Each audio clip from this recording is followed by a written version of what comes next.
I'm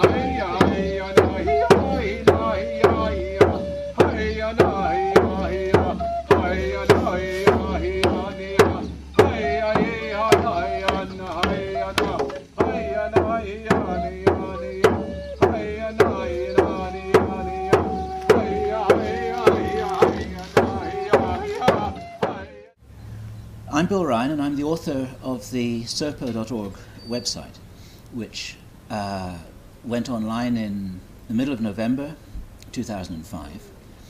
And one of the features of the website was a contact form in which I encouraged visitors to the website to contact me with any information, comments, thoughts, questions that they might want to have. And of course, my original intention was to encourage a dialogue about Serpo itself. But right from the start, I was aware of the possibility that people might get in touch to talk about anything else, which of course I welcomed. And one such here is a man who I'm talking to. It's a very great pleasure. I'm not going to identify him for obvious reasons. And he has a very interesting story to tell about his personal interaction with relics and documents and artifacts and films from a whole series of alien encounters, starting off with Roswell in 1947. And it became very clear that after this man contacted me just saying that he had an interesting story to tell and told me one or two little details about that, I picked up that ball, recognizing that there's something here of some considerable importance. This has got nothing to do with the Serpo story, but it should be something that's of considerable interest to every serious student of ufology. And I wonder if I could just ask you to summarize your story just in a couple of sentences, just so the viewers here will get an idea of why it was that I immediately seized on what you had to say and saw that it was important. Well, I had my original contact had been that I had seen nothing in my experience that had to do with the Serpo story, but that I had other information. And what that information was that I spent 6 months at an aerospace company. I'm not a military person. I never was in the military. I spent 6 months archiving and filing artifacts, videos, films, pictures, and documents having to do with the government's involvement in UFO projects, research, and that sort of stuff. And this was in which year? In the 1980s? This was, 84, 85. All right. And what did your job exactly entail, and what kind of material did you find yourself holding in your hands during that time? Well, I was pretty much a file clerk with a security clearance. And I was brought items each day, and sometimes they were to be divided up into different branches of service. Sometimes they were to be divided up in classifications. Sometimes they were to be divided up as to what the content was inside them. Most of them were sealed. But there were artifacts from crash ships. There were discs from crash ships. There were mostly pictures and documents from the U.S. government and all branches of the government, and also from aerospace companies. Could you tell us what kinds of stamps these documents contain? What stamps? Classification stamps, top secret, secret eyes only, secret code word. A lot of them were only to be opened by authorized personnel. I mean, I worked in documentation, so I knew the markings on documents, and I knew what I should have been able to see, and in my regular line of work, and what, things that were marked incorrectly, I had to mark also correctly. So I was involved in that sort of stuff in my work. A lot of them were military that were not marked with any classifications whatsoever, which to me was kind of odd, but that's the way part of them were. They were just sealed envelopes with no markings whatsoever. And what caught your eye the first time you came across this information that actually sort of turned your head? It is something that I had believed in for quite a long time, and to be able to actually see proof to me, was probably one of the best things that has ever happened to me. That's the way I felt about it. I can really imagine this. How old were you approximately? I mean, were you in your 20s or in your my 30s? 20s, mid-20s. It was in your 20s. In my 20s. And since you started to come out with this information, one or two people have called you Roswell Man.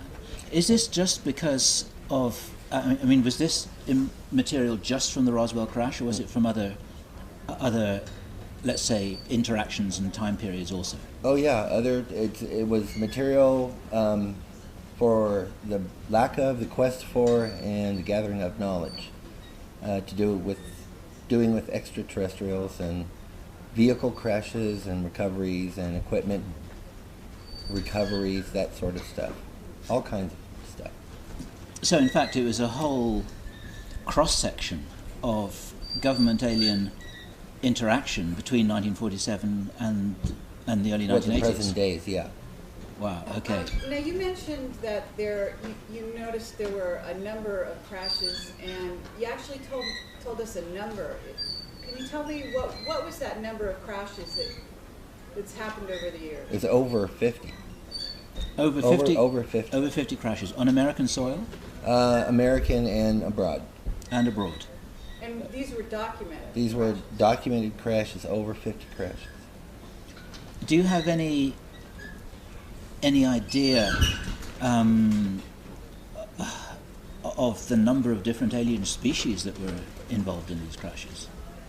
No, that's knowledge that I can't remember or can't recall, but I do remember coming across at least 5 different types. And did you see photographs of these beings? I think 4 I did, 4 different kinds. You saw photographs of 4 different beings. And could you describe them?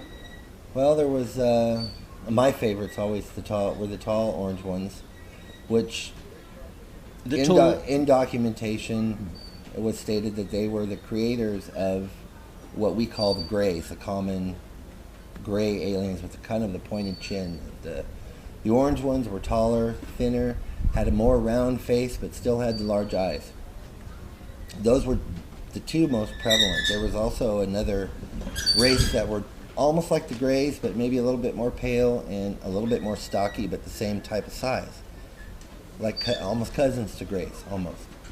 And then there was talk and pictures of beings that looked just like you and I, only had light skin, sort of like Mr. Ray in here with the blue eyes and lighter hair, though. And Are those the Nordic types? Those are the Nordic types. Those are the Nordic types. Those were the ones that, from what I've been reading on the internet, and I never read documentation of this, that offered to save us if we disarmed our nuclear weapons and that sort of thing. Okay. But you never saw any documentation about that interaction? No, I did not. All right, okay. Was there documentation about the purpose behind the visitors? In other words, why they were here? Yes, there was. It had to do with them fearing our nuclear capabilities and both destroying ourselves and maybe other species out in space, because we were getting awful close to space travel at that time. And was this a hypothesis from the government, or was this something that you read in the documentation as something that was definitively known? This was definitively known through contact. Okay, through contact. Through contact. Did they explain how they communicated with the aliens in this documentation? Most of it was telepathic. Telepathic? Yes. Did they reference remote viewing, or how the humans were conducting that? Do you mean telepathic in a person-to-person sense? Correct. Okay. Correct. In being to human telepathically, to where they could sit there across like you and I are sitting, and I would just have to look at you and you'd know what I want, and we'd be communicating through our minds, that sort of stuff. Did you have any kind of any sense of how many of those beings were, let's say, active guests of the American government in such a way that communication like that was possible?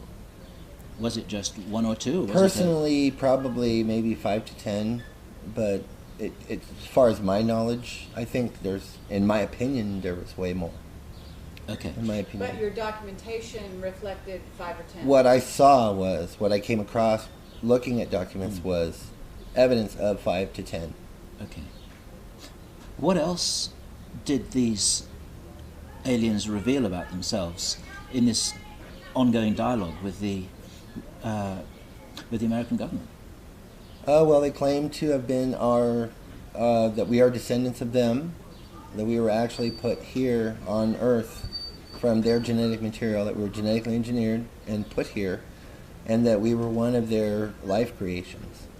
That was the one major thing that I read. Also, they also claimed that they were the ones that were responsible for putting Jesus Christ on this earth to teach us spirituality and to get us to evolve past the greed and what the Bible calls sin. I think it's just, I really don't know what it is. I just know that there's a human condition that causes us to want to preserve ourselves, and it causes greed and life survival skills and that sort of stuff.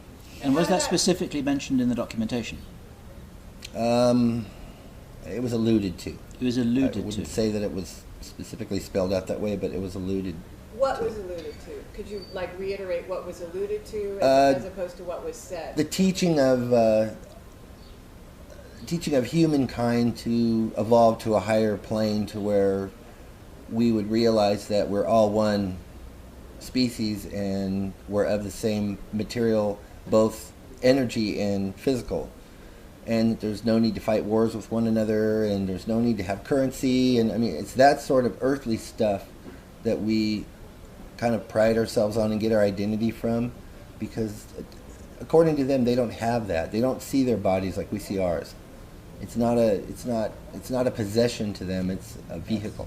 Written documents, what would the photographs. Photographs contain pictures of? Biological entities, ships, mostly flying ships, and a lot of them from far away, but some good reports and sightings that were labeled Apollo and the space shuttle missions and space shuttle missions too. Okay. Photographs from the space shuttle missions? Yes, and older photographs, black and white, grainy, older photographs from.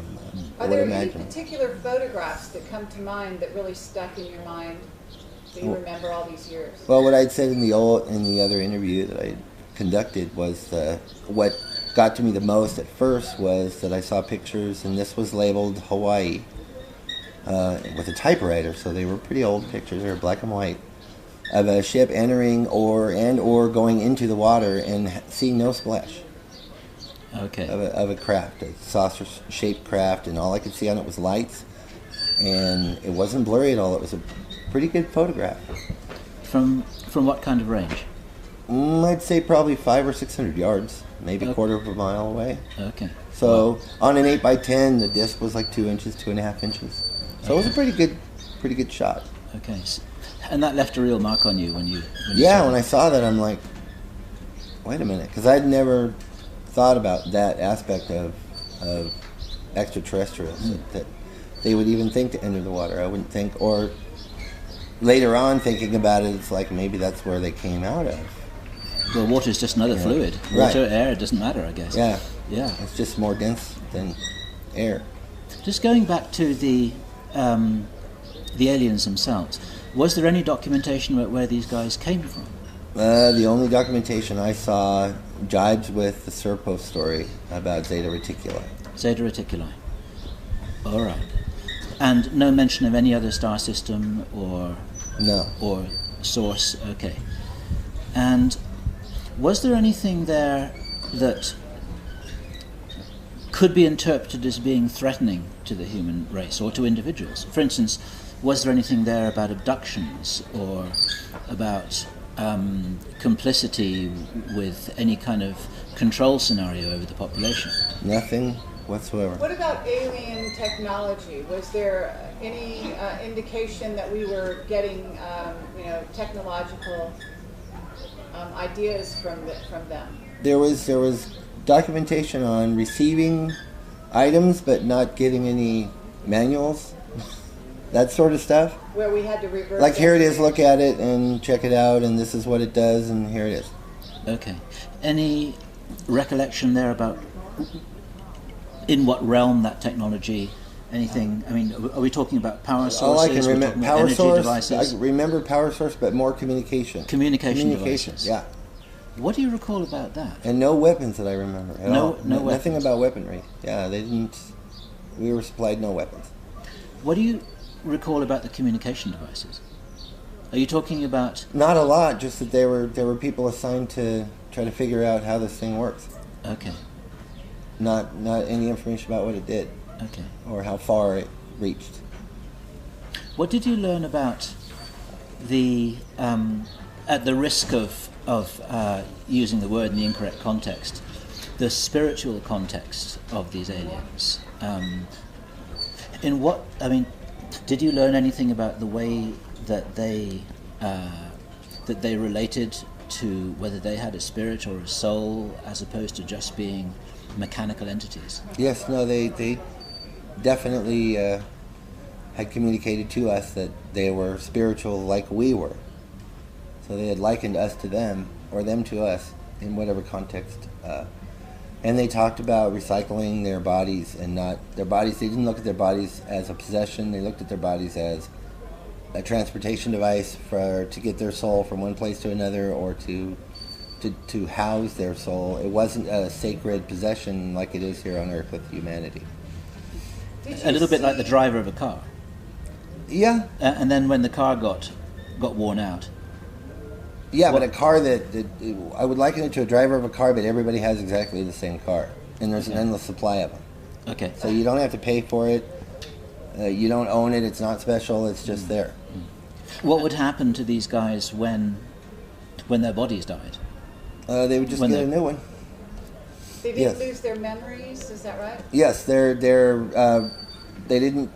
didn't have death like we did. They did not forget. They knew before their body was going to die, and they just went ahead and got a new one. And And this continued. their body pretty much was gone after they left. So yeah, and it continued. And this was for them anywhere from 200 to 400 years 200 to 400 years would be the duration of one of lifetime their for their body. of their shells. Yes. Their shells. Now, there's an interesting word you use. Was that a word that you saw in the documentation? That's how it was worded, according to our representatives, yes. That's okay. That's how it was described. What about names of military or presidents at the time in the documentation? Was there any clear names that you recall? I remember reading Truman and Eisenhower, but no other names. No one more recent than No So one more your recent than that. understanding is that Truman and Eisenhower did know about the aliens' visit. Well, I saw evidence that they did know.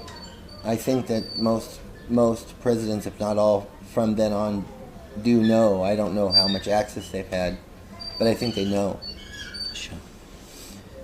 Was there anything that you read that at that time in the 1980s that pertained to what then was in the future? In other words, the year Oh, what was up to coming? 2012. Oh, was coming? Yes. Talk about them. What was described as a mass landing in 2012 at the end of the year. At the end of 2012, Yeah, a mass landing. a mass landing. And that was a date that you read in the documentation. At that stage, Yes. that was an identified date. And was that going to be something that the aliens were telling the Americans was going to happen, or was that something that was being organized? Well, they were telling them that it was going to happen regardless of whether they wanted it to or not. That they were going to come and make themselves known. And was there a reason why they were choosing that year? I'm not sure. I think that year has been chosen for a long time. I just think there's a lot of civilizations that were on this planet, maybe still are, but some that were and are not anymore, that knew of that date and why it was so important. So there's a sense of an inevitable future which we're rapidly approaching, Yes. and this is documented. Yes. And I mean, right now we're not very many years away from this. No, we're not. How does that make you think and feel, given the experiences that you have? I welcome it because I don't think there's any animosity toward us. I think what's going to be more disturbing is how the government handles it and decides to handle its citizens that maybe want to know more. Or, Do you have any observations or thoughts about how it's being handled at the moment? This is 2006. poorly. Very poorly. Yeah. Very poorly.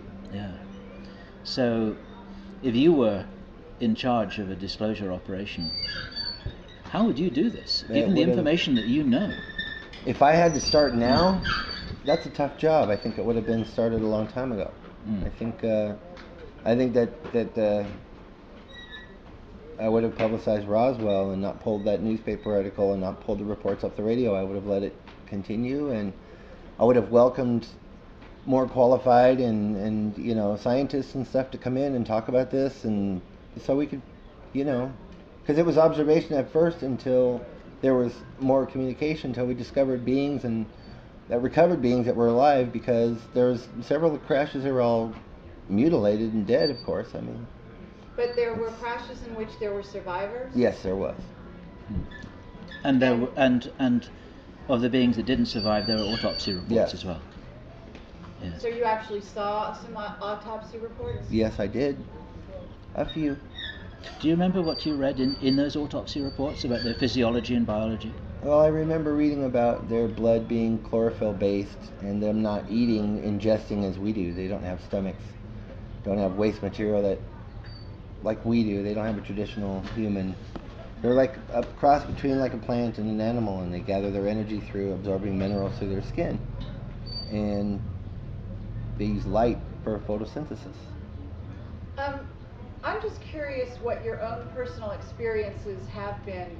Have you ever had any, let's say, visitations since you left the job, be they men in black and or alien visitations? Nothing. Never ever seen a UFO in my life. And I bet you wish you had. I'm waiting.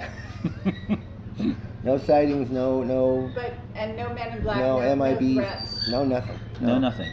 Well, I've never done any of this before, so. Well, may that continue. Conjured up in the last 2 or 3 months of talking with Mr. Ryan here. All right, well, thank you very much for being so honest and coming forward so amazingly, forthrightly, and we hope to hear more from you.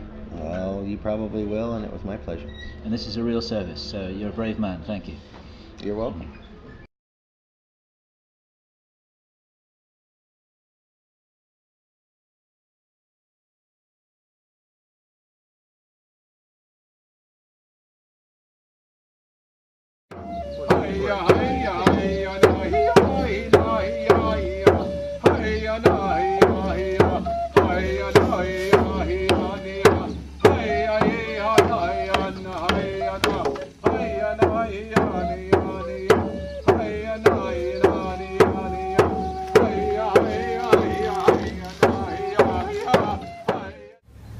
I'm Bill Ryan, and I'm the author of the serpo.org website, which went online in the middle of November 2005.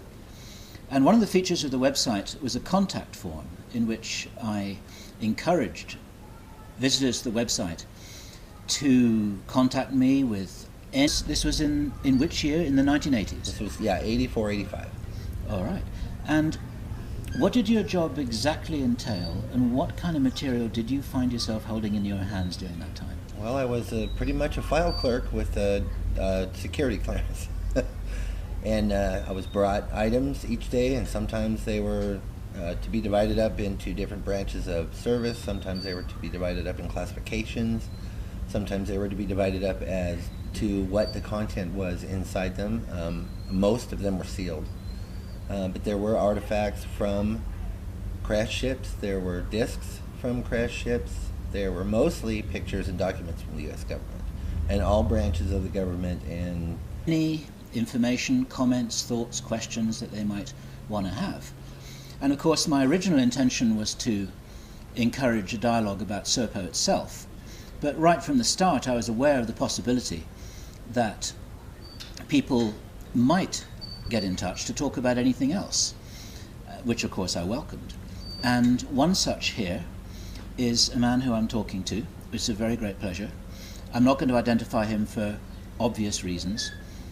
And he has a very interesting story to tell about his personal interaction with relics and documents and artifacts and films from a whole series of alien encounters, starting off with Roswell in 1947, and it became very clear that after this man contacted me just saying that he had an interesting story to tell and told me one or two little details about that, I picked up that bull, recognizing that there's something here of some considerable importance. This has got nothing to do with the Serpo story, but it should be something that's of considerable interest to every serious student of ufology.